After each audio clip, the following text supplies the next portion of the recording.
পড়ন্ত এক বিকেলে সবাই মিলে ঘুরতে গিয়েছিলাম নদীর ধারে। প্রকৃতির এই অপরূপ সৌন্দর্য সবাইকে মুগ্ধ করে দিয়েছে।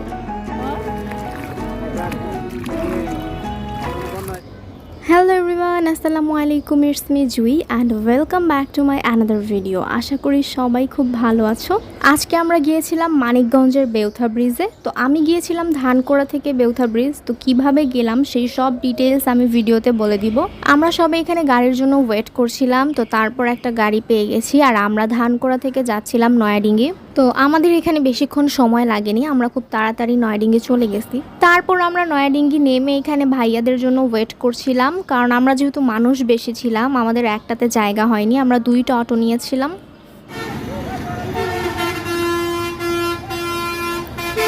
আর এখানকার হর্নের আওয়াজে কান একদম ঝালাপালা হয়ে গেছে। তো যাই হোক, এই যে ভাইয়ারা চলে আসার পরে আমরা বাসের দিকে যাচ্ছিলাম। আর এই রাস্তাটা এত ভয়ানক ছিল, মানে এখানে কেমন টাইপের জানি আমি বুঝাইতে পারতেছি না। যাই হোক, এটা খুব ভয় লাগছে। আর আমরা হচ্ছে এখন এখান থেকে মানিকগঞ্জ বাস স্ট্যান্ডে যাব, তো এই জন্য আমরা বাসের দিকে যাচ্ছিলাম। তারপর আমরা একটা বাসে উঠলাম, আর বাস যতক্ষণ না ভর্তি হবে ততক্ষণ বাস ছাড়বে না, তো এই জন্য আমরা ওয়েট করছিলাম। দেন অবশেষে বাস ছাড়লো। আর এই বাসটা একটু পরপর এত থামাইছে, মাথা একদম পুরো ঘুরে গেছিল। আর আমি আর ভাবি তো গল্প করতে করতে সারা রাস্তা গেছি, তো কখন যে চলে গেছি টেরই পাই নাই, টাইম একদম তাড়াতাড়ি শেষ হয়ে গেছে। তারপর আমরা বাস থেকে মানিকগঞ্জ নেমে ওইখান থেকে আরেকটা অটো নিয়ে দেন বেউথা ব্রিজ যাচ্ছি। তো এটা হচ্ছে ডিরেক্ট আমরা বেউথা ব্রিজে গিয়ে নামবো। আর এই সাইডের এই রাস্তাগুলো এত ক্লিন ছিল, আমার মনে হয় না আমাদের ঢাকার রাস্তাগুলো এত ক্লিন থাকে। তো এটা দেখে খুবই ভালো লাগছে। অ্যান্ড ফাইনালি আমরা বেউথা ব্রিজে চলে আসছি। আর এই বেউথা ব্রিজটা মানিকগঞ্জ জেলার সদর উপজেলার কালীগঙ্গা নদীর ওপর নির্মিত। 297 মিটার এই সেতুটাতে সারাক্ষণই মানুষের ভিড় থাকে। এই ব্রিজটার উপরেই অনেক খাবারের আইটেম ছিল, আবার বাচ্চাদের খেলনাও ছিল অনেক। আমরা যখন গিয়েছিলাম তখনকার চেয়ে আমরা যখন বাসায় ব্যাক করছিলাম তখন এই ব্রিজটাতে মানুষ বেশি ছিল, মানে এত ভিড় ছিল, হাঁটার মতো অবস্থাই ছিল না। ব্রিজের উপরে ভিড় থাকার কারণে আমরা ব্রিজের উপরে কেউ দাঁড়াই নাই, আমরা সবাই চলে যাচ্ছিলাম ব্রিজের নিচে। আর ব্রিজের উপরের থেকে ব্রিজের নিচেই হচ্ছে বেশি সুন্দর। বন্যার টাইমে নাকি এই জায়গাটা একদম পানি দিয়ে ভর্তি থাকে, এখন নাকি পানি কম, বাট কম হলেও কিন্তু অনেক পানি, কারণ যেহেতু নদী গভীরতাটা একটু বেশি থাকবে, এটাই স্বাভাবিক। আমরা নিচের দিকে নামছিলাম আর এখানে ছিল অনেক বালু আর বাতাস ছিল বেশি, যেই কারণে বালুগুলো খুবই উঠতেছিল। আর ওয়েদারটা এত সুন্দর ছিল, মেঘলা মেঘলা একটা ওয়েদারও খুব ভালো লাগছে।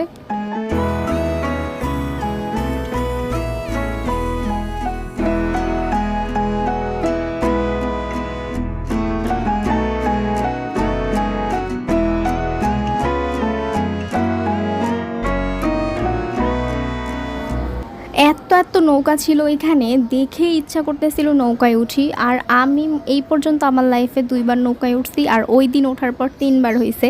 তো আমি খুব বেশি এক্সাইটেড ছিলাম। দেন ভাইয়া একটা নৌকা ঠিক করলো আর আমরা সবাই একে একে নৌকায় উঠছিলাম। তো আমি ওঠার সময় অনেক ভয় পাইছি, কারণ নৌকায় তো উঠি না, কখনো ওঠা হয় না। আর নৌকায় উঠে আমরা কি পরিমাণ চিল্লাইতেছিলাম জাস্ট দেখো।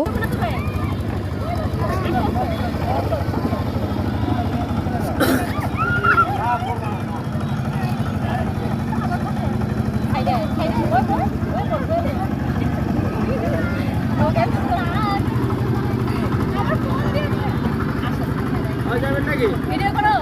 জিহাদ এদিকে হ্যালো ক্যামেরাম্যান, এদিকে ফোকাস করো। তারপর আমরা সবাই উঠছি, পরে নৌকাটা ছাড়লো আর পানি দেখে মন চাইতেছিল পানির মধ্যে নাইমা যায়, কিন্তু নামার কোনো উপায় ছিল না। আর নামলেও হচ্ছে উঠতে পারতাম না, কারণ সাঁতারই তো জানি না। যাই হোক, নৌকা থেকে পুরো ভিউটা অনেক বেশি ভাল লাগছে, এত সুন্দর লাগতেছিল, একদম পানির মাঝখানে চলে গেছিলাম আমরা।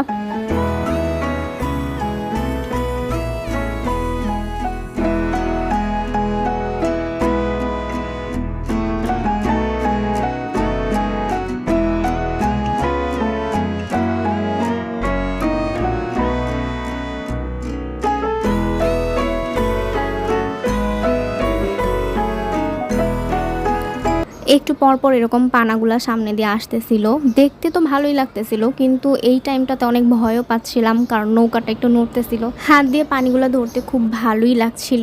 আর এই ফার্স্ট টাইম আমি হচ্ছে নৌকায় বসে এরকম নদীতে পা ভিজাইছি, তো এটাও খুব ভালো লাগছে। আমার ভয়ও লাগতেছিল যে সাপটা পাইসা যদি একটা কামড় দিয়ে চলে যায়।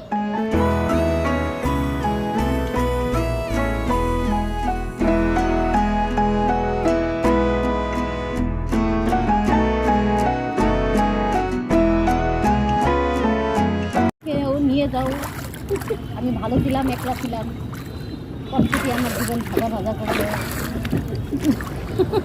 এই জায়গায় একটু ভয় পাইছিলাম কারণ আমার পায়ের সামনে দিয়ে একদম কচুরিপানা গেছে। আমি তো ভাবছি ওইটার মধ্যে কিছু একটা আছে যেটা মানে কামড় দিবে, মানে থাকে না সাপটা প্যাঁচা, তো এখানে খুব ভয় পাইছি। এই টাইমটাতে আমরা একদম ব্রিজের নিচ বরাবর ছিলাম, আর তখন হচ্ছে আমরা নদীর একদম মাঝখানে ছিলাম, আমাদের নৌকাটা একদম মাঝখানে ছিল।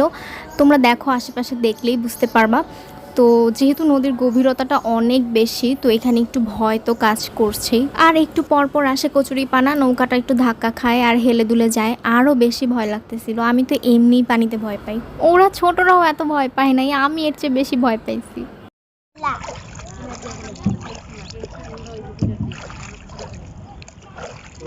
আমি তো সাঁতার পারি না। হ্যাঁ তুলো, হ্যাঁ।